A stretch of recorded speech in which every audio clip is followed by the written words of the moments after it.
3 inch तथा वजन में 1.5 किलोग्राम तक वार्षिक वृद्धि होती है। दांत भी निकल जाते हैं तथा बालक एवं बालिकाओं में यौन विभिन्नता स्पष्ट होने लगती है। कौशल आर्जन, भाषा का ज्ञान, संवेगिक स्थिरता एवं सुखद व्यवहार प्रवृत्ति इस अवधि की प्रमुख विशेषताएं हैं। उत्तर बाल अवस्था की प्रमुख विशेषता है। तो क्या है? पहला में इसे प्राथमिक विद्यालय की आयु का नाम दिया जाता है। दूसरा में बच्चों को इस अवस्था में कुछ कौशलों को अर्जन करना पड़ता है। तीसरा में इसे टोली की आयु गैंग एज भी कहा जाता है। 6 नंबर में है बच्चों में अपनी टोली या समूह के विचारों के प्रति आस्था बढ़ती है। 5 नंबर में इस अवधि में खेल की प्रवृत्ति बढ़ती है।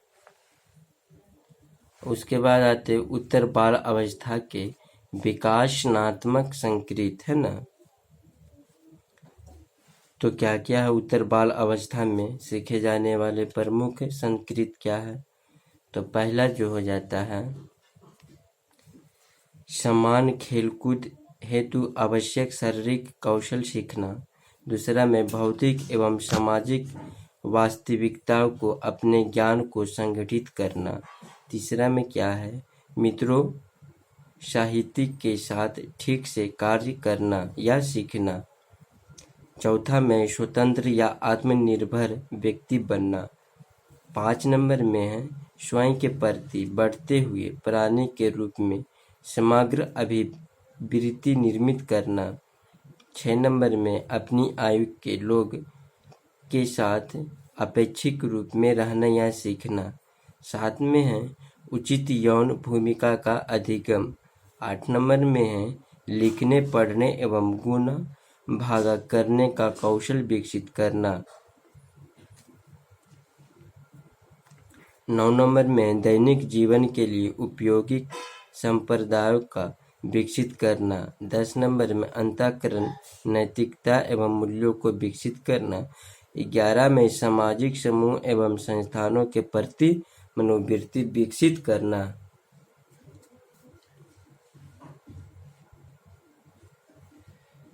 उसके बाद आ जाते हैं क्या है यौवना आरंभ, है न, यौवना आरंभ।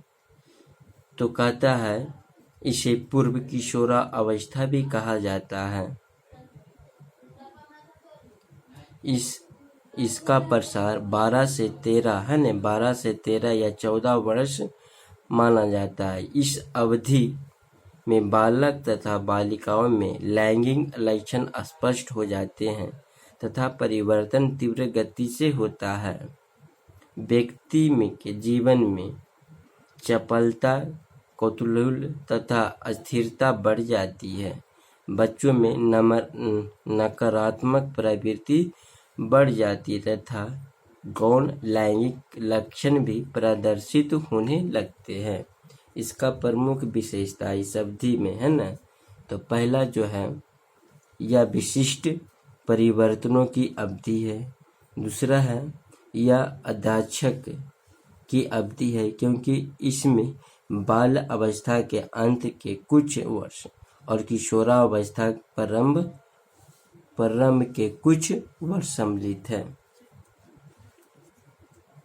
उसके बाद 3 नंबर में है यह एक लघु अवधि है। 4 में इसमें तीव्र गति से परिवर्तन होता है। 5 में इसमें नकारात्मक अभिवृत्तियों में वृद्धि होती है ना। और लास्ट में 6 नंबर में यह अवस्था जो है विचारशील होती है। इसके लक्षण 3 से 19 वर्ष के बीच भी समय प्रदर्शित किया जाता है। किशोरा अवस्था, है न, किशोरा अवस्था का आशय का परिपक्वता की ओर अग्रसर होना। इसका प्रसार जो होता है 13 से 14 वर्ष से 18 वर्ष तक होता है। किशोरा अवस्था का जो काल है परिपक्वता की ओर, है न, तो इसका जो काल है 13, 14 या 18 वर्ष तक होता है। इसमें व्यक्ति को इसमें व्यक्ति को संतानोत्पत्ति के योग हो जाता है। व्यक्ति मानसिक, सामाजिक और संवैगिक एवं शारीरिक आदि विकासों में दृष्टिकोण से परिपक्व हो जाता है। व्यक्ति में लैंगिक भावनाओं का जागरण चरम सीमा पर होता है और विपरीत यौन के सदस्यों के प्रति आकर्षण बढ़ जाता है। भावादेश में रहता है, स्वच्छता बढ़ जाती है और आंतरिक परिवर्तन बढ़ जाते हैं। स्वभाव या वास्तविक हो जाता है या प्रौढ़ा अवस्था की देहली। उसके बाद आते हैं बाल अवस्था को प्रभावित करने वाले कारक है। तो अब कौन कौन सा कारक है प्रभावित करने वाले, तो बालक के जन्म के 3 से 4 वर्ष परिवार में व्यतीत करने के बाद सामाजिक एवं विद्यालय परिवेश में पहुंचता है। बालक विकास की प्रथम सीढ़ी परिवार में ही विकसित एवं पल्लवित होती है। परिवार के संस्करण एवं गतिविधियां बालक के कोमल मन पर अंकित की होती है। इन्हीं विचारों एवं तथ्यों पर अपने विकास का भय महल खड़ा करता है। परिवार का वातावरण बाल विकास के प्रत्येक पक्ष को प्रभावित करता है। सतत एवं जीवन प्रयत्न समग्र विकास में परिवार की भूमिका को निम्नलिखित रूप से स्पष्ट किया जा सकता है। तो पहला जो हो जाता है शारीरिक विकास, फिजिकल डेवलपमेंट।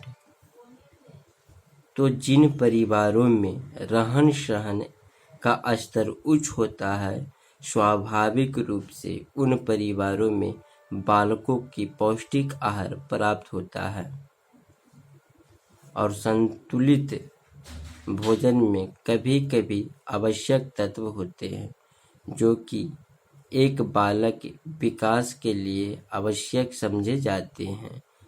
इसके अतिरिक्त जिन परिवारों में सुबह घूमना एवं स्वच्छता के साथ कार्य करना आदि को महत्व प्रदान किया जाता है, उन बालकों का स्वास्थ्य उच्च स्तर का होता है। अर्थात बालकों को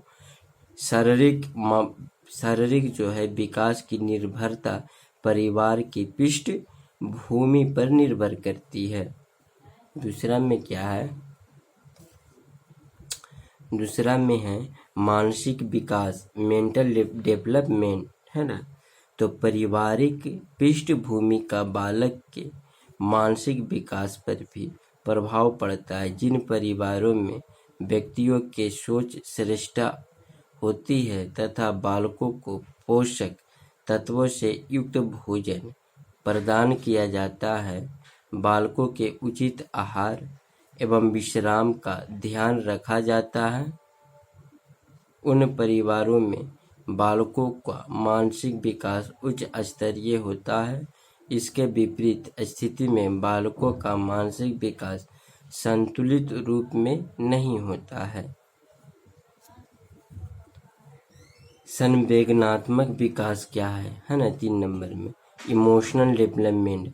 तो जिन परिवारों में माता पिता तथा परिवार के अन्य सदस्यों में संवेदनात्मक स्थिरता पाई जाती है तथा वे अपने संवेगों पर आवश्यक एवं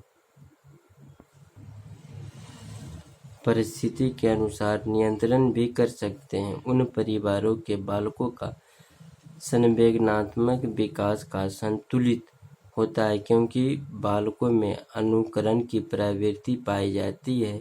इस प्रकृति के अनुरूप ही बालक संवेदनात्मक स्थिरता एवं आत्म नियंत्रण आदि तथ्यों को सीखता है। और भाषा विकास भाग 2 में जो है भाषा विकास का नेक्स्ट वीडियो में देख लीजिए। यह वीडियो अच्छा लगा तो इसे सौरभ एकेडमी 7857 को सब्सक्राइब, लाइक और शेयर कर दीजिएगा। और मतलब क्या है समझ में नहीं आया तो आप लोग कमेंट कर सकते हैं, उसका जवाब मिल जाएगा। जब तक के लिए जय हिंद, जय भारत।